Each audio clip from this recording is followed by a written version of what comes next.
என்னன்றி கொன்றாருக்கும் உய்வுண்டாம் உய்வில்லை செய் நன்றி கொன்ற மகருக்கு. மேடையில் உள்ள அனைத்து விருந்தினர்கள், அனைத்து சிறப்பு விருந்தினர்களுக்கும், முகவரி மாணவர்களுக்கும் மாணவிகளுக்கும், உடனொன்றிருக்கும் பெற்றோர் அனைவருக்கும் என் இனிய வணக்கங்கள். இன்னைக்கு இந்த ஸ்டேஜில் நான் பேசுகிறேன் சத்தியமாக நினச்சி பார்க்கல. இந்த ஸ்டேஜோட இம்பார்ட்டன்ஸ் என்னன்னு எனக்கு ஓரளவுக்கு தெரியும்னு நினைக்கிறேன். ரமேஷ் அண்ணாவோட கனவு, லட்சியம், அந்த ஒரு ப்ராஜெக்ட், அவரோட வாழ்க்கையோட ஒரு மிகப்பெரிய குறிக்கோள், அதோட ஒரு தொடக்க புள்ளி தான் இந்த ஸ்டேஜ். இவ்வளோ பெரிய சீஃப் கெஸ்ட், இவங்க எல்லாரும் முன்னாடியும் எனக்கு இன்னைக்கு பேச ஒரு வாய்ப்பு. ஆனா எப்படி எங்களை எடுத்துட்டு போய் வளர்த்துட்டு இருக்காங்க. இவ்வளோ பெரிய ஸ்டேஜ்ல நான் ஒண்ணுமே இங்க நின்றுருந்தேன், சரி போய் பேசுறாங்க அப்படின்னு சொல்லி அனுப்பிட்டாரு. அண்ணா ரொம்ப ரொம்ப தேங்க்யூண்ணா இந்த மாதிரி ஒரு வாய்ப்பு கொடுத்ததுக்கு. என்னோட வாழ்க்கையில கிட்டத்தட்ட எல்லாமே முகவரி கொடுத்தது மட்டும்தான். இப்ப முருகதாசன் நான் பேசும்போது சொன்னாரு, கர்மா இருக்கு, கர்மா நம்புறேன்னு. நான் அப்படியே அதோட கான்வர்ஸையும் சேர்த்து நான் நம்பிட்டு இருக்கேன். கான்வர்ஸ் என்னன்னா, நம்மளுக்கு ஒரு நல்லது நடக்குதுன்னா நம்ம அந்த நல்லது திருப்பி மற்றவங்களுக்கு செஞ்சிடணும். எனக்கு இன்னைய வரைக்கும் வாழ்க்கையில எல்லா கஷ்டமும் வந்திருக்கு.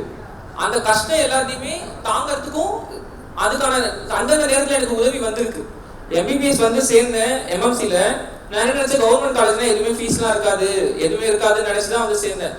பார்த்தோன்னே கிட்டத்தட்ட 1 லட்ச ரூபாய் அளவுக்கு ஃபீஸ் கட்டணும் அப்படின்னு சொல்லிட்டாங்க. எனக்கு ஒண்ணுமே புரியல. எங்க வீட்டுல இருக்கவங்களுக்கும் எதுவுமே புரியல. என்ன எம்பிபிஎஸ்னா கவர்மெண்ட் காலேஜ் ஃப்ரீயா தானே இருக்கும் அப்படின்னு சொல்லி சேர்ந்துட்டேன். எங்க அப்பா முடிவெடுக்கும் தொழிலாளி தான், அம்மா வீட்டுல இருக்காங்க. எதுவுமே தெரியாது. அவ்வளவுதான் முடிஞ்சிச்சு, எம்பிபிஎஸ் சீட் கிடைச்சா வாழ்க்கை முடிஞ்சிச்சுன்ற மாதிரி சென்ட்ரல் ரயில்வே ஸ்டேஷன் வாசல் நின்றுட்டு இருந்தவங்க தான் நானு.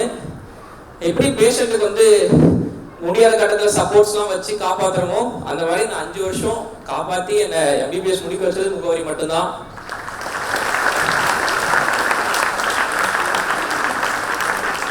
ஃபீஸ் எந்த கைடன்ஸை விட என் வாழ்க்கையில இப்ப என்னோட ஃப்ரெண்ட்ஸ்னா முகவரி தான். இப்ப இந்த 3 மாசம் சர்ஜரி போஸ்டிங்ல இருந்தேன். நான் எங்கேயுமே போல. இந்த ஃபர்ஸ்ட் வீக் எஸ்பிஎம் மாறி இருக்கு. மாறினோடனே நான் முதல்ல வெளில வர ஃபங்க்ஷன் முகவரி ஃபங்க்ஷன் தான். எனக்கு இந்த 3 மாசம் ஃபுல்லா இருந்த மோட்டிவேஷனே செப்டம்பர் 3 அன்னைக்கு ஃபங்க்ஷனுக்கு போகலாம். அண்ணா முன்னாடி சொல்றேன், செப்டம்பர் 3 அன்னைக்கு ஃபங்க்ஷன் இருக்காங்கன்னு. நான் அப்படியே உட்காந்து ஷெட்யூல் பாக்குறேன். அப்பாடா நம்மளுக்கு எஸ்பிஎம் தான் இருக்கும், எப்படியாவது போயிடலான்ற அந்த ஒரு சந்தோஷமான விஷயம் தான். அந்த அளவுக்கு தான் முகவரி has become a part of my life. என் கான்டாக்ட்ல அப்பா அம்மாக்கு அடுத்து வேற எந்த கான்டாக்ட் எடுத்தாலும் நான் பேசிட்டு இருக்க கான்டாக்ட் எல்லாமே முகவரி ஃபவுண்டேஷன்றதோட தான் இருக்கும். வந்தோடனே என்னோட சீனியர்ஸ் எல்லாரும் என்ன சொல்றாங்க, என்ன பண்ற, படிக்கிறியா, சர்ஜரி போஸ்டிங்னோடனே எத்தனை ஐசிடி போட்ட, என்னென்ன கேஸ் அசிஸ்ட் பண்ண, எவ்வளவு பண்ண, என்ன பத்தி அவங்க அவ்வளவு கேர் எடுத்துட்டு ஒன்னொன்னா கேட்டுட்டு இருக்காங்க. இப்ப பிஜி ப்ரிப்பரேஷன் ஸ்டார்ட் பண்ணிட்டியா, 3 மாசம் இருக்கு, ஏன் ஒன்னும் பிஜி ப்ரிப்பரேஷன் ஸ்டார்ட் பண்ணாம இருக்க அப்படின்னு கேட்டுட்டு இருக்காங்க.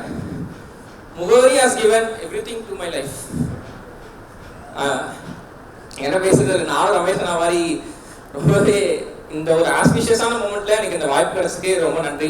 தேங்க்யூ. இங்க இருக்க எல்லாருக்கும் நான் நன்றி கடன் பட்டிருக்கேன். நன்றியோட வாழ்க்கை நன்றி.